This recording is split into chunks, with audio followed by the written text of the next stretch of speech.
नमस्कार दोस्तों। देखिए मित्रों, अपन पढ़ रहे हैं भारत में चुनाव, और इसी में आगे आप क्या दे रखा है, चुनाव प्रचार और अभियान।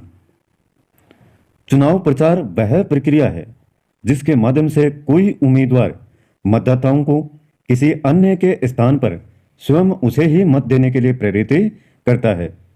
इस अवधि में उम्मीदवार अपने क्षेत्र में यथासंभव अधिक से अधिक मतदाताओं को अपने पक्ष में मतदान करने हेतु प्रभावित करने के लिए यात्रा करते हैं।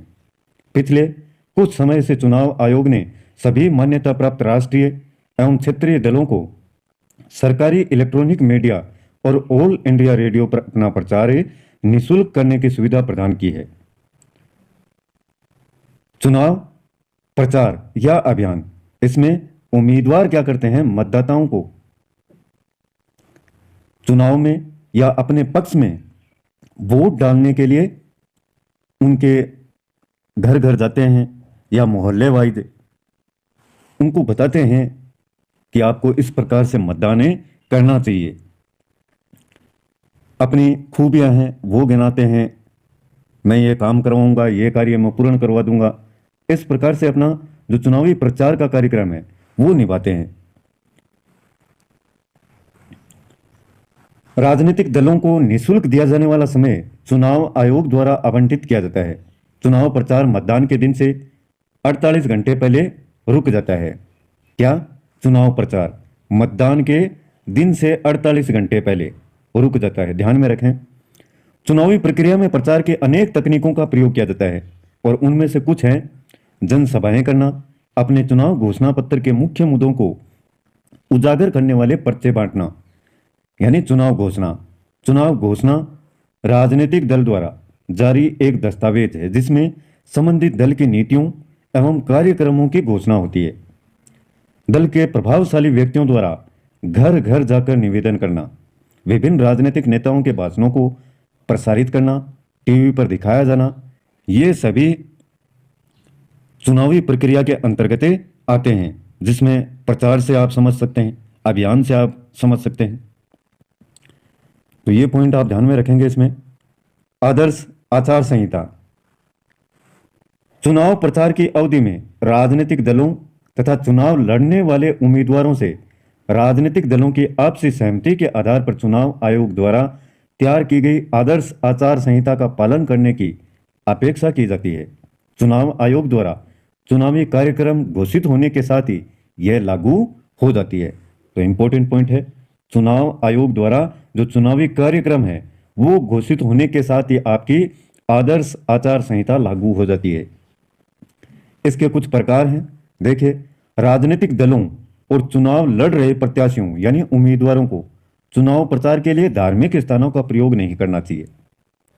चुनाव प्रचार हेतु दिए गए भाषण विभिन्न धर्मों, जातियों और भाषाओं इत्यादि से संबंध रखने वाले विभिन्न समुदायों के बीच में घृणा पैदा करने वाले नहीं होने चाहिए। चुनाव के लिए सरकारी मशीनरी का प्रयोग नहीं किया जाना चाहिए। सरकारी मशीनरी का अपने निजी जो वाहन हैं उनका प्रयोग करें, या कोई भी आवश्यकता है तो उसमें सरकारी जो चीजें हैं उनका इस्तेमाल नहीं किया जाना चाहिए। चुनाव की तिथि घोषित होने के बाद कोई नई योजना घोषित नहीं की जा सकती और कोई नई परियोजना है वो शुरू भी नहीं की जा सकती। ये आदर्श आचार संहिता कहती है कोई भी जन संचार के साधनों का पक्षपात पूर्ण ढंग से दुरुपयोग नहीं कर सकता। आदर्श आचार संहिता के बाद में खर्चे की जांच पड़ताल। चुनाव में देखिए खर्चा बहुत होता है। कुछ उम्मीदवार हैं ज्यादा खर्च करते हैं, कुछ कम करते हैं, कुछ जो चुनाव आयोग का क्राइटेरिया है उसके अनुसार खर्च करते हैं। लेकिन इसमें जो जांच पड़ताल है वो भी की जाती है। देखिए कैसे, यद्यपि चुनाव आयोग सभी मान्यता प्राप्त राष्ट्रीय और प्रांतीय दलों को अपने प्रचार के लिए सीमित समय की निःशुल्क सुविधा प्रदान करता है, परंतु इसका यह अर्थ नहीं कि राजनीतिक दल अपने प्रचार पर कुछ खर्च नहीं करते। राजनीतिक दल और उम्मीदवार अपने प्रचार अभियान पर बहुत पैसा खर्च करते हैं और खर्च की गई राशि की जांच करने का अधिकार चुनाव आयोग को है। तो ये ध्यान में रखें, जितनी भी राशि उम्मीदवार अपने प्रचार अभियान में खर्च करता है, उसकी जो जांच करने का अधिकार है वो किसके पास में है? चुनाव आयोग के पास में। संसदीय और विधानसभाओं का चुनाव पर खर्च करने की एक निश्चित सीमा है। प्रत्येक उम्मीदवार को चुनाव परिणामों की घोषणा के बाद के 45 दिनों में अपने चुनावी खर्च का लेखा जोखा जमा करवाना होता है। चुनाव परिणामों की घोषणा के बाद के 45 दिनों में, कितने? 45 दिनों में जो भी चुनावी खर्च हुआ है उसका लेखा जोखा जमा करवाना पड़ता है। त्रुटि पाए जाने पर अथवा किसी उम्मीदवार द्वारा निश्चित सीमा से अधिक खर्च किए जाने पर चुनाव आयोग है वह उचित कार्रवाई कर सकता है और विजयी उम्मीदवार, जो जीता हुआ उम्मीदवार है, उसको अयोग्य भी घोषित किया जा सकता है, अर्थात उसके चुनाव को रद्द किया जा सकता है। तो इस प्रकार से खर्चे की जांच पड़ताल होती है। उनको खर्च करते हैं जितने भी उम्मीदवार हैं, प्रचार अभियान में बहुत सारा पैसा खर्च किया जाता है, लेकिन उसको इसका लेखा जोखा भी रखना होता है और वो चुनाव आयोग है उसको जमा भी करवाना पड़ता है कि मैंने कितना खर्च किया है। और ये सही नहीं पाया जाता है तो चुनाव को पूर्णतया रद्द भी किया जा सकता है और जो विजयी उम्मीदवार है उसको अयोग्य भी घोषित कर सकते हैं। तो ये बातें इसमें हैं। खर्चे की जांच पड़ताल कर ली, अब करते हैं मतदान, यानी गिनती, गणना और परिणाम घोषित करना। मतदान करवाने के लिए प्रत्येक चुनाव क्षेत्र में बहुत बड़ी संख्या में मतदान केंद्र बनाए जाते हैं।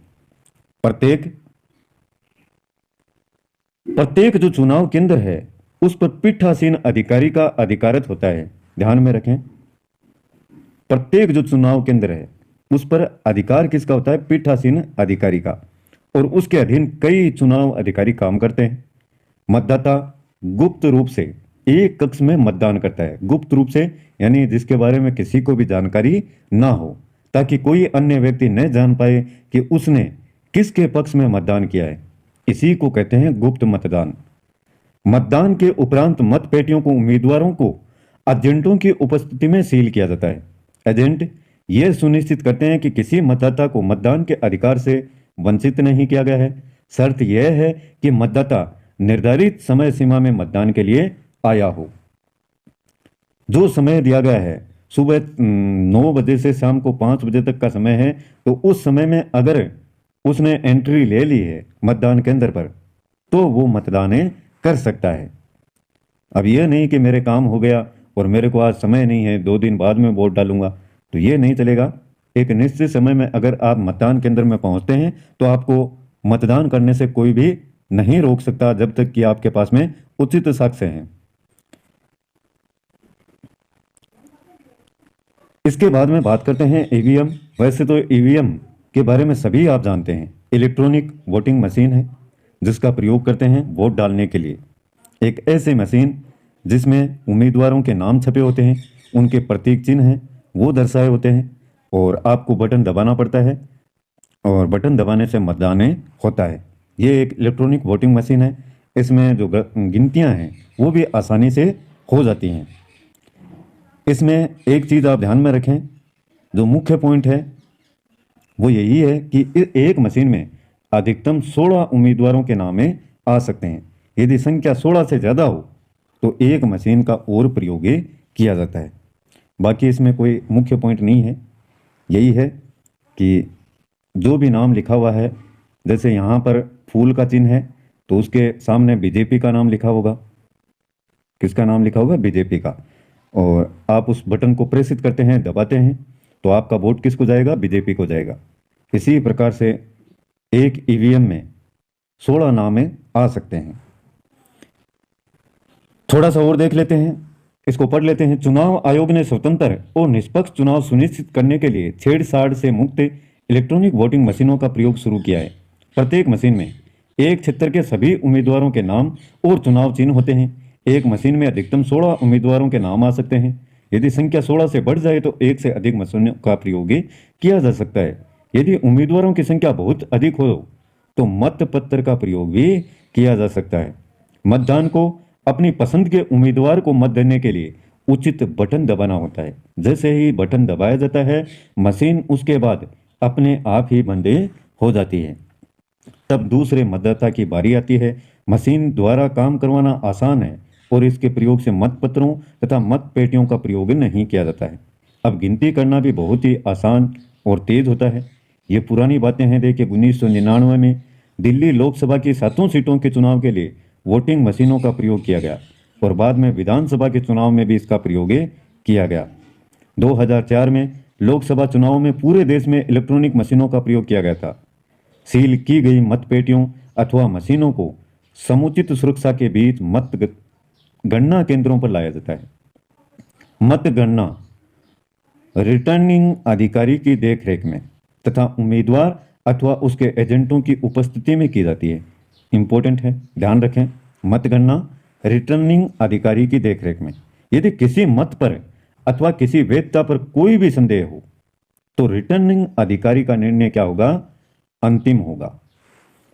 किसी भी प्रकार की वैधता पर सवाल हो, अवैध तरीके से मत किया गया हो, संदेह के घेरे में आता हो तो रिटर्निंग अधिकारी उस पर एक्शन ले सकता है। उसी का अंतिम जो निर्णय है वो माना जाएगा।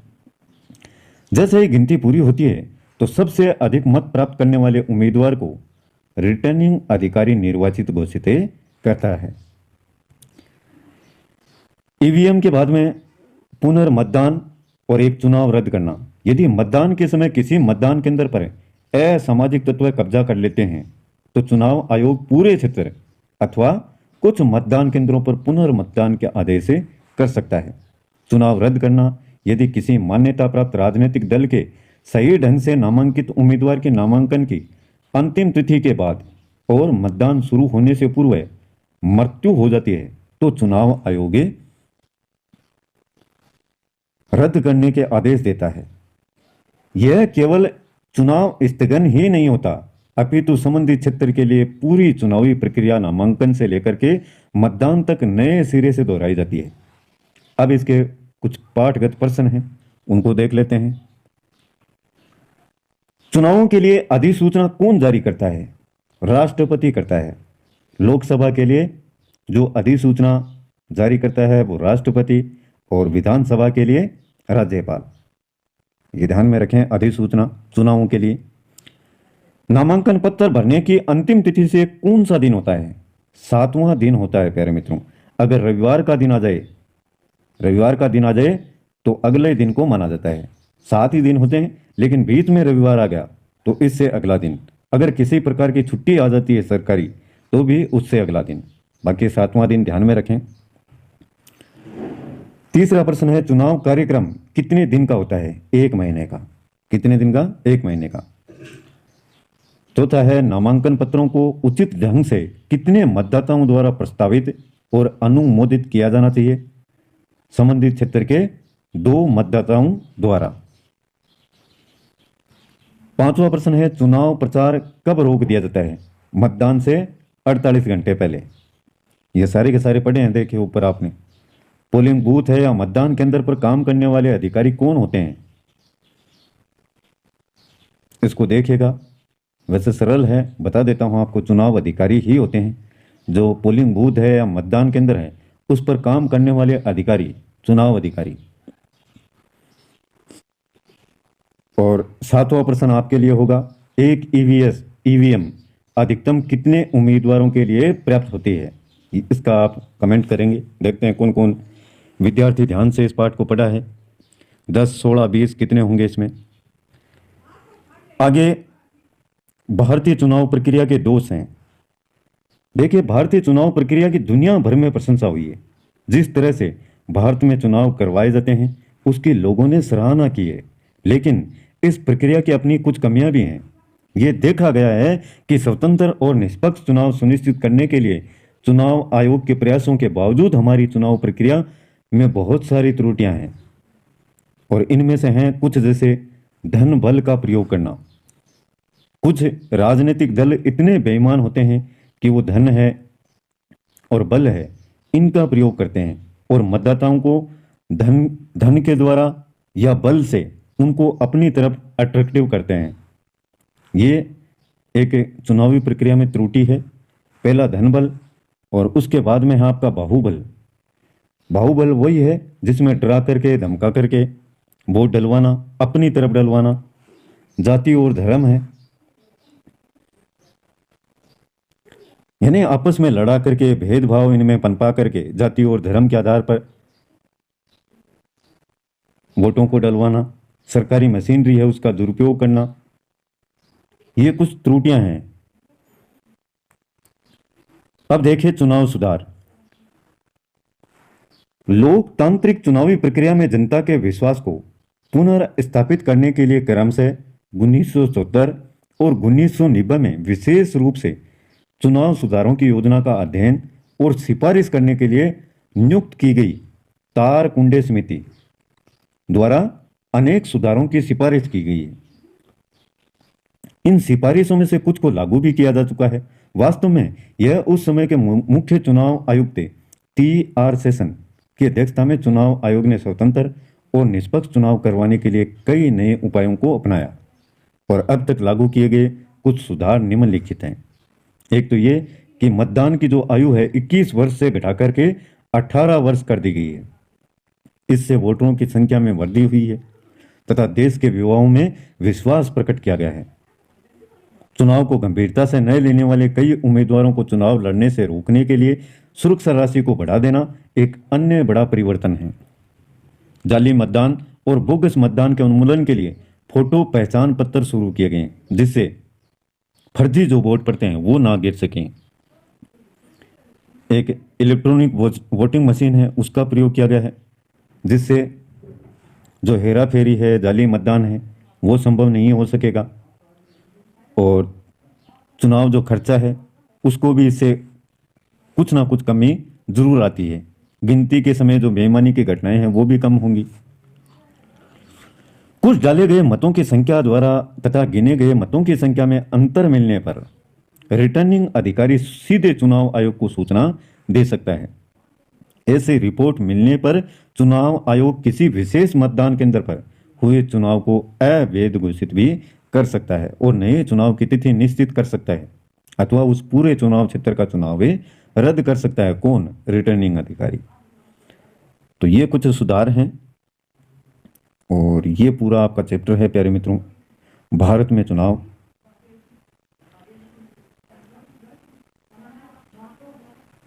बाकी इतना ही मैटर है इसमें, भारत में चुनाव। अच्छे से आपने इसको देखा है चैप्टर को।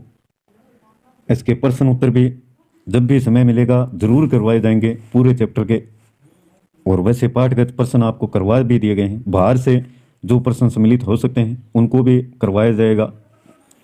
आज का वीडियो पसंद आए तो लाइक कीजिएगा, अपने मित्रों के साथ में शेयर करना और चैनल को सब्सक्राइब नहीं किया है तो वो गलती मत करना प्यारे मित्रों, जिससे लगातार वीडियो के नोटिफिकेशन आपको मिलते रहें। आज के लिए बस इतना ही। कल फिर मिलते हैं एक नए वीडियो, नए टॉपिक और नई जानकारी के साथ में। तब तक के लिए जय हिंद, जय